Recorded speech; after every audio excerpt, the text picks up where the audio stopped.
Maria Ressa in Manila, welcome to Hard Talk. Thanks for having me, Stephen. Let's start with your personal situation. You have, earlier this month, been convicted on this charge of cyber libel, as they're calling it. Has it changed things for you? Aside from the emotional roller coaster and the fact that we've crossed yet another divide, I think I'm pretty much on the same road I've been on for the last 4 years, which is really standing up for my rights, both as a Filipino and as a journalist. You're on bail, and I think your legal team have said there will be an appeal. Do you, in any sense, feel frightened right now? Stephen, I've gone through this. When you've been under attack for 4 years, as we've been, there have been all these stages. It's like the stages of grief, right? In 2016, we were pummeled on social media, exponential attacks that are extremely visceral and, takes you by surprise, the viciousness of it. And those same narratives in 2017 come out of governments' mouths. President Duterte himself then began to equate journalist with criminal.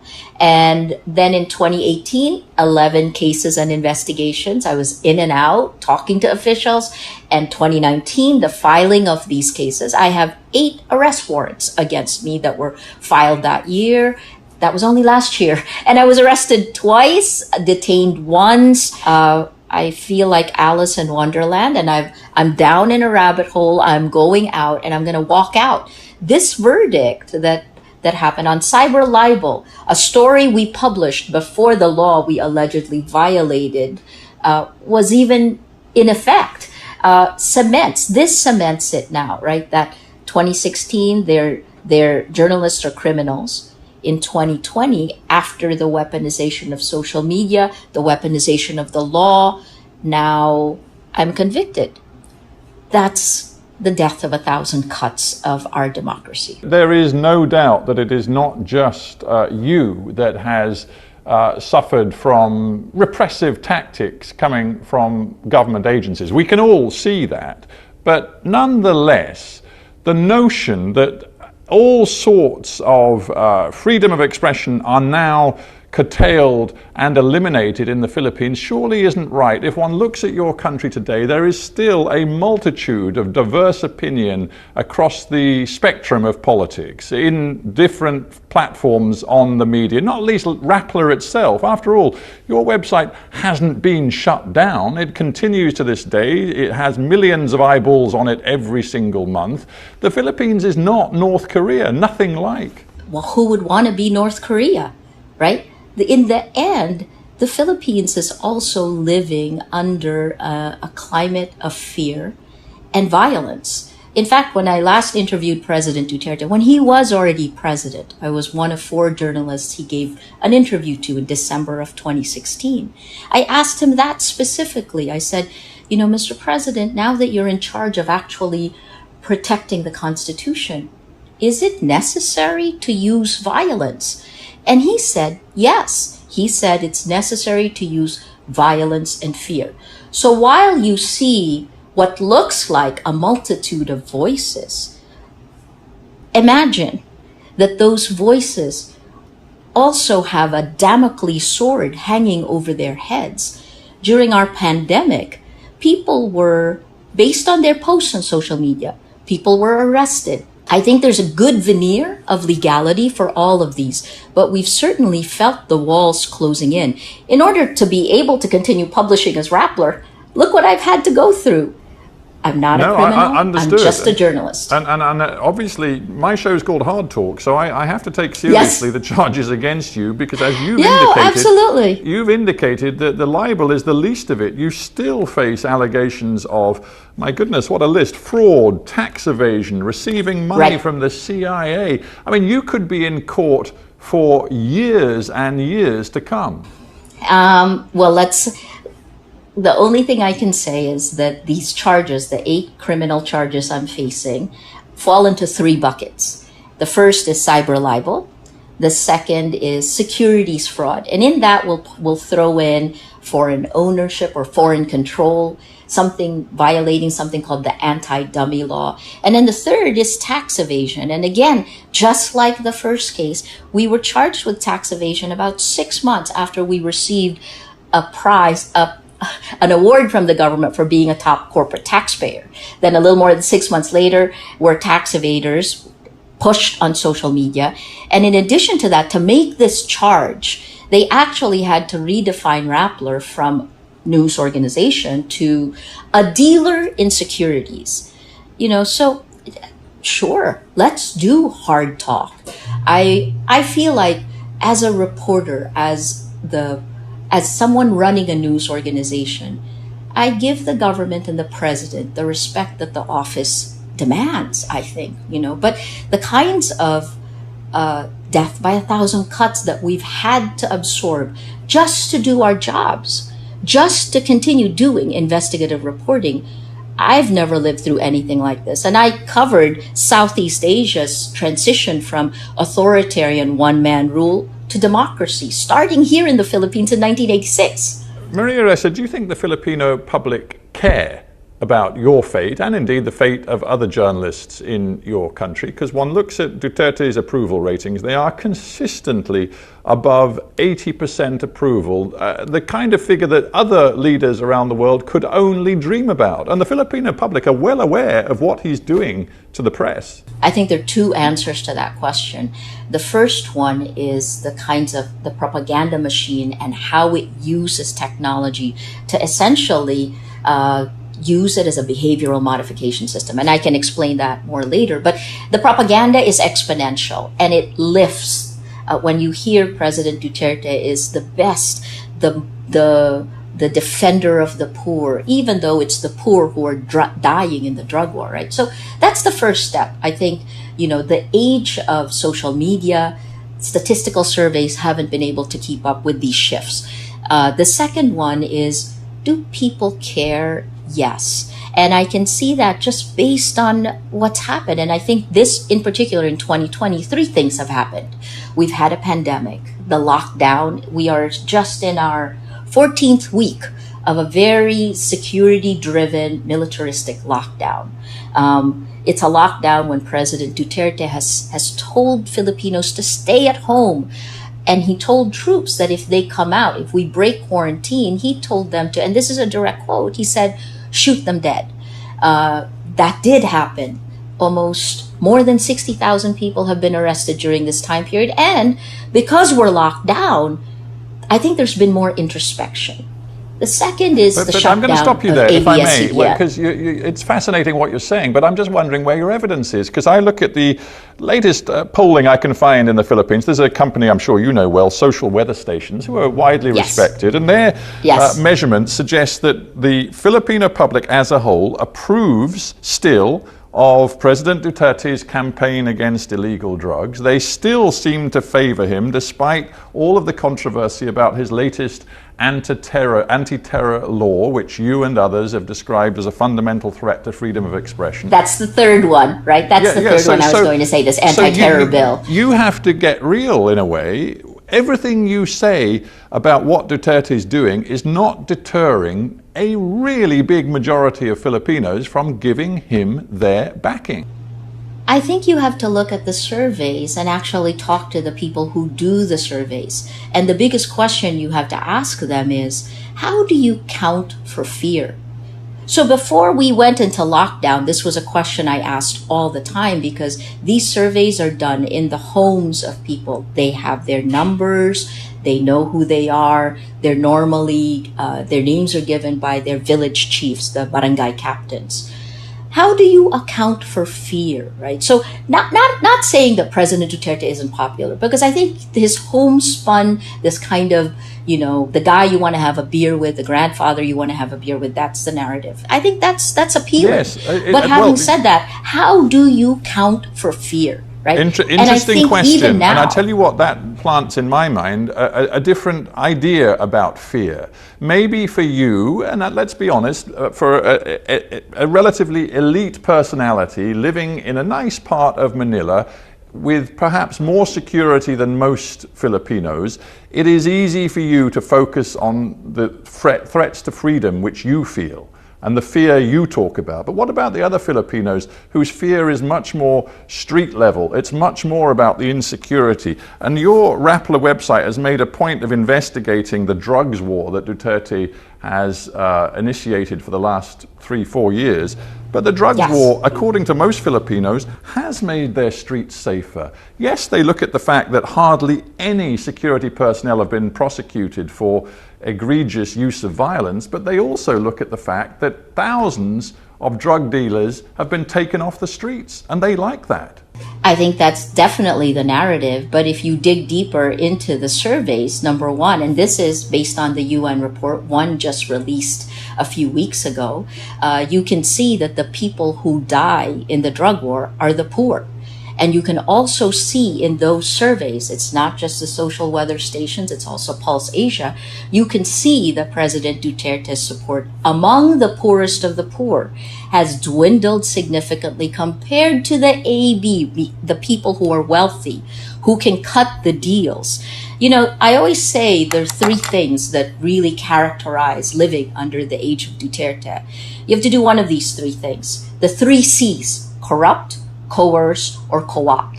And it isn't the poor that does that. In fact, I would say the poor suffers the most. So you look at this brutal drug war, depends on who you talk to. If you talk to the police, they'll say, oh, well, maybe about 6,000 to 7,000 people have died. They admit to that. And then you talk to the human rights groups and they say it's tens of thousands. Our own Philippine Commission on Human Rights places the number at 27,000. That was several months ago, right? So no, I think you have to look much deeper into the numbers, look at which of the demographics, and look at who's winning and who's losing. Let me ask you a personal question, and be brief if you can. Sure. As the boss of Rappler, which is known for its investigations, including of the drugs war, do you now think very carefully before commissioning any reporter to dig into what is happening on the streets? I'm mindful that journalists have been killed this year. More than 100 journalists have been killed in the last couple of decades in the Philippines. It is dangerous being a journalist. Are you now fearful for your own staff? That's a really good question. In a way, we've been forged in fire. And I think the biggest lesson we've learned in the last 4 years is that when there's a Damocles sword hanging over your head, if you let it affect you, then you've lost it. And what we've done is we've doubled down on our investigative reporting. We know it's really important. We know we have to do this now. So I don't actually make the assignments in Rappler, but what I see in our team is this renewed commitment. They're tireless. And we have a young team. You know, Rappler is about 100 people. We're 63% women. The median age is 23 years old. The reporter that President Duterte bullied, like he basically faced her down, she was like 26 years old when he did that. So no, I think that I don't have to encourage Rappler to do investigative reporting. I think they're doing it on their own. And all I'm trying to do is keep the sky from falling. Let's talk about international reaction and response to what is going on in the Philippines right now. We have international NGOs like Amnesty International condemning what they call, quote, a policy of large-scale murdering enterprise, they call it. We had, as you said, the UN Human Rights Office report referring to near impunity offered to Philippines security personnel. But what we also see is that consistently over the last 4 years, Donald Trump, for example, has referred to President Duterte as his friend. We see a very close relationship developing between Duterte and the Chinese government.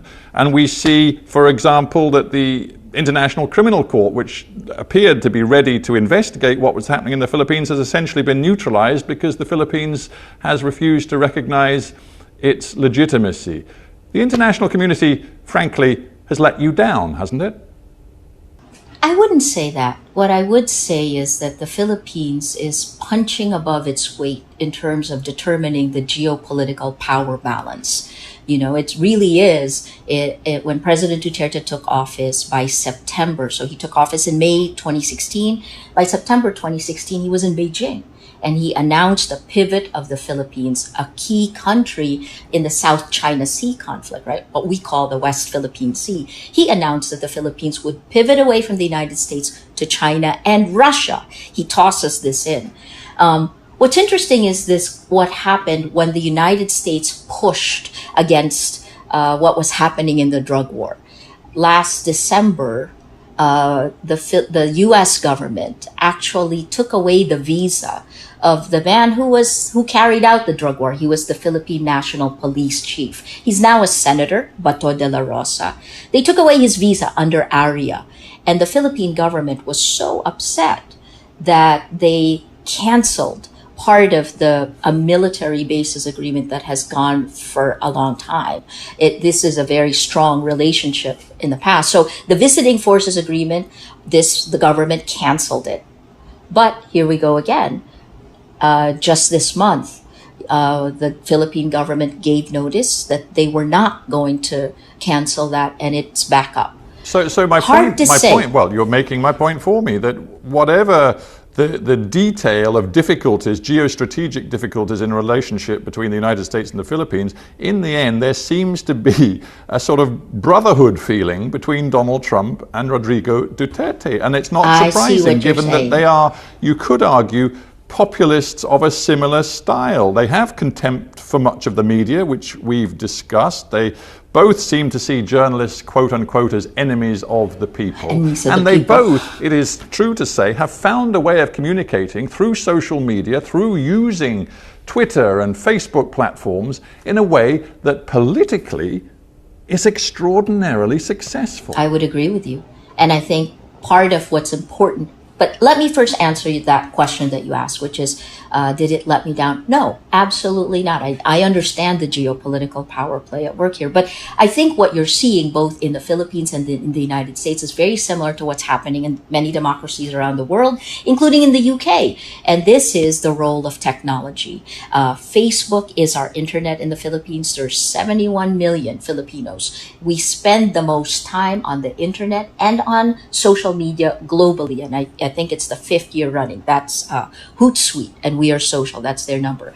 So what's happened is this kind of astroturfing of manufactured consensus, the manipulation of the public at mass scale using Facebook has happened here in the Philippines. You asked about the popularity of President Duterte. That's partly buoyed by a propaganda machine that we got clobbered for exposing in 2016. But Maria, I'm going to have to interrupt, because that's so what you are suggesting is that democracy doesn't work anymore. If you are talking about, quote unquote, manipulated public opinion, as you've just done, then you're undermining and delegitimizing the notion that the people have a right to choose their governors. If you're saying that their opinions are somehow fake or false, where is democracy? That's exactly what I'm saying, that democracy is essentially dead. And part of what killed it are social media platforms that have become behavioral modification systems.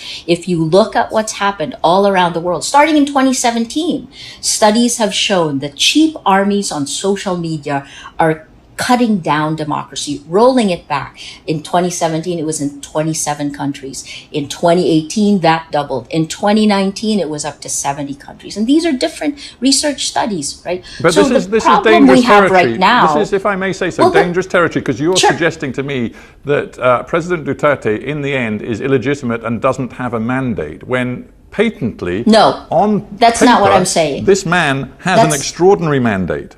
That's not what I'm saying. What I'm saying is, first of all, he doesn't have an extraordinary mandate. He was one of 5 presidential candidates. He had, out of 61 or 62 million voters, he had 16 million votes. That's what elected President Duterte. That's okay. Of 5, he won the majority of the 5, right?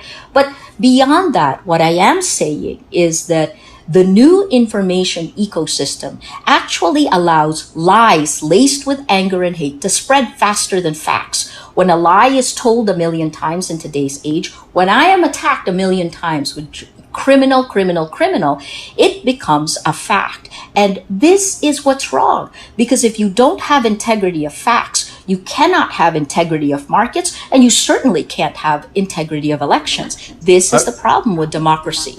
A final thought then. I'm very mindful that you returned to the Philippines from the United States after the People Power Revolution of, I believe it was 1986, and you made your life in the Philippines after that.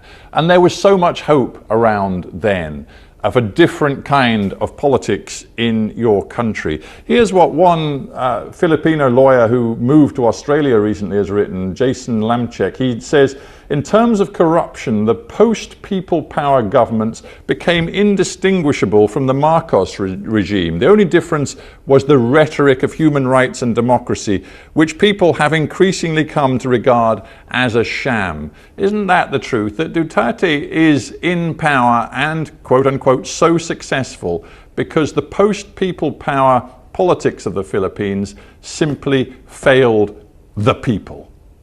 I think I would agree that post-people power was a failure. We had endemic corruption. We replaced one set of leaders with another who then created their own. I mean, we've always said there are 8 oligarchical families, but the difference is this, right? The trickle-down effect didn't trickle down. There was a perfect storm, and this happened globally. This is part of the reason you're seeing a trend back to a form of, I would say, almost fascism, right? Because liberal democracy didn't deliver its promise. But having said that, we should not be moving the other direction. And that is the challenge to every democracy here. Part of what's enabled that is social media. When the gatekeepers, the journalists, the news organizations used to be gatekeepers, we kept the public sphere. We all agreed on the facts. Now that the gatekeepers are tech companies, the abdication of that responsibility has had huge impact. And what we're seeing now is the growth of, oh my gosh, I'm even going to say almost like fascism all around the world. And this is scary for me here in the Philippines because we're one of the first signatories for the UN Declaration of Human Rights. And yet I see Filipinos, things I would have thought would have been unbelievable. Filipinos are saying it's okay to kill. Filipinos saying that, democracy doesn't work. Maybe it doesn't. But I guess this is where I would like to see Filipinos weigh in. We shouldn't look away. We should make an active choice. And when you see your rights getting pushed back, I personally saw my rights being violated when that happens, are we going to accept that? Because then that will fundamentally change democracy. So maybe we should. Yeah, so we have to end, but I'm just thinking, never mind the threat of prison now hanging over your head, you continue this fight. It's not just about prison. The journey is the battle because I think there's so much more at stake. If it was just me, I would, I'd be quiet. Why not? But there's so much at stake for us right now. I became a journalist in 1986, and I'm a journalist today. I'm at my most senior, and I want to make sure that I do the right thing for democracy, for journalism. Maria Ressa, thank you very much indeed for being on Hard Talk.